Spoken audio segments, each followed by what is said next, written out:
Mi madre, una mujer ejemplar, le dejó toda su herencia a un extraño. Mi investigación para demandarlo reveló que él es mi hermano y que nuestra familia se construyó sobre una terrible injusticia. Mi madre, Isabel, era el tipo de persona que la gente describe como una luz, una profesora de literatura jubilada, una voluntaria incansable, la mujer que horneaba pasteles para cada nuevo vecino. Para mi hermano Ben y para mí, ella era el pilar moral de nuestra familia, especialmente después de que papá muriera hace 10 años. Era justa, era decente, era predecible. O eso creía yo. Cuando murió de una enfermedad repentina hace 3 meses, el dolor fue inmenso, pero había un consuelo en la certeza de su legado. Nos había dejado una vida de lecciones sobre la honestidad y la integridad. También nos dejó una herencia considerable: la casa familiar, algunas inversiones de mi padre, lo suficiente para asegurar nuestro futuro y el de nuestros hijos. Una semana después del funeral, nos sentamos en la fría oficina de su abogado para la lectura del testamento. Ben y yo estábamos listos para escuchar los términos de la división 50-50 que siempre habíamos asumido. El abogado, un viejo amigo de la familia, parecía incómodo.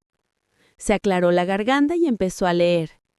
Y fue entonces, bajo las luces fluorescentes de esa oficina, que la imagen de mi madre, la santa, la mujer justa, comenzó a resquebrajarse y a convertirse en la de una completa extraña. El testamento era corto y brutalmente claro. Nos dejaba a Ben y a mí una suma simbólica, $20,000 a cada uno, con todo mi amor y mis más profundos remordimientos. El resto, la totalidad de su patrimonio, la casa, las acciones, los ahorros, todo valorado en casi $2 millones, se lo legaba a un hombre llamado Ethan Vance. ¿Quién es Ethan Vance?, escupió Ben poniéndose de pie de un salto. El abogado se encogió de hombros. No lo sé. Vuestra madre insistió en estos términos. Fue muy específica. Salimos de ahí en un estado de shock. Ben estaba furioso. Es un estafador, un maldito charlatán que se aprovechó de una mujer mayor y enferma. Vamos a impugnar esto, Maya. Lo destrozaremos en los tribunales. Yo estaba de acuerdo con él, pero debajo de mi rabia había una confusión helada. Mi madre era muchas cosas, pero nunca fue ingenua. La idea de que un extraño pudiera manipularla no encajaba. Ben contrató a un abogado de inmediato y empezó a construir un caso por influencia indebida. Pero yo necesitaba respuestas, no solo una batalla legal. Contraté a un investigador privado con parte de mis ahorros. Necesitaba saber quién era Ethan Vance. ¿Un amante secreto? ¿Un cuidador oculto? La verdad, como descubriría pronto, era mucho más complicada y dolorosa que cualquier cosa que pudiera haber imaginado. El informe del investigador llegó una semana después. Ethan Vance no era un estafador internacional. Tenía 45 años, 5 más que yo. Vivía en un pequeño pueblo a 3 horas de distancia y era dueño de un taller mecánico. No tenía antecedentes penales. Había estado casado, se había divorciado y tenía una hija en la universidad. Su vida era normal, demasiado normal. Le dije a Ben que iba a visitarlo. «¿Estás loca?», gritó. «Vas a arruinar el caso. No hables con él». Pero no le hice caso. Conduje hasta ese pueblo polvoriento, con el corazón en la garganta. Encontré el taller, un edificio de ladrillo con el olor a grasa y metal, y allí estaba él, inclinado sobre el motor de un coche.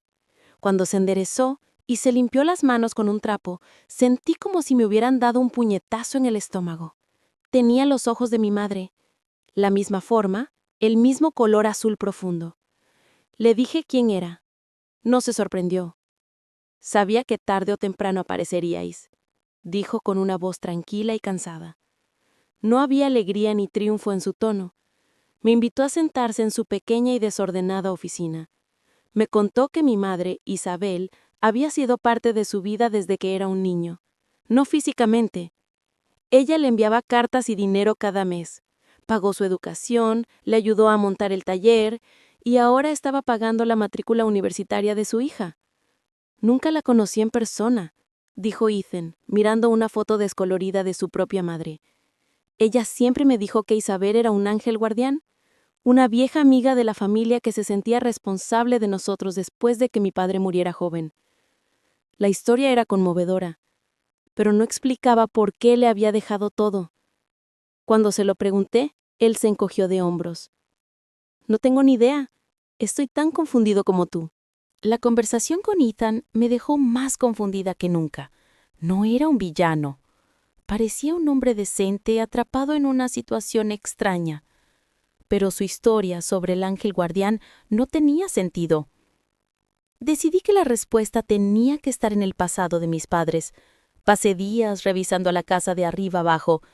Fue en el reverso de una vieja foto de boda de mis padres donde lo encontré, pegada con cinta adhesiva, una pequeña llave de una caja de seguridad de un banco que ni siquiera sabía que usaban. Al día siguiente estaba en ese banco. Como albacea del testamento tenía acceso. El empleado me llevó a una bóveda silenciosa y sacó una caja de metal larga y delgada que no se había abierto en décadas. Dentro encontré la historia que mi madre nunca nos contó. No había joyas ni dinero. Había un diario, su diario de juventud, y un montón de viejos documentos de negocios. Eran los planos y acuerdos iniciales de la empresa de software que mi padre fundó, la que nos dio nuestra cómoda vida. Pero los documentos no solo tenían la firma de mi padre, tenían la firma de otro hombre, Robert Vance, el padre de Ethan. Leí el diario durante horas, sentada en el suelo de la bóveda. Mi padre y Robert Vance habían sido mejores amigos y socios. Juntos, habían diseñado el software que fue la base de todo. Pero justo cuando estaban a punto de conseguir su primera gran inversión, Robert murió en un accidente de coche. Y aquí estaba el terrible secreto. Mi padre, en su dolor y ambición, le dijo a los inversores que él era el único creador. Compró la parte de Robert a su viuda, una mujer joven y afligida con un bebé recién nacido, por una suma irrisoria, convenciéndola de que la empresa probablemente fracasaría. La empresa no fracasó. Se convirtió en un gigante. Y mi padre construyó nuestra vida sobre la base de esa traición. Mi madre lo descubrió años después. Según su diario, la culpa la consumía. No podía divorciarse ni revelar la verdad sin destruir a la familia la reputación del hombre que, a pesar de todo, amaba. Así que hizo un pacto silencioso consigo misma.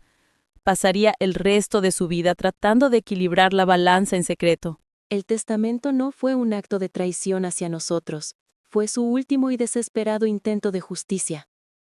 Un acto de contrición desde la tumba para devolverle a la familia de Robert Vance lo que mi padre les había robado. Ethan no era un extraño, era el heredero legítimo de la fortuna que nosotros habíamos disfrutado toda nuestra vida.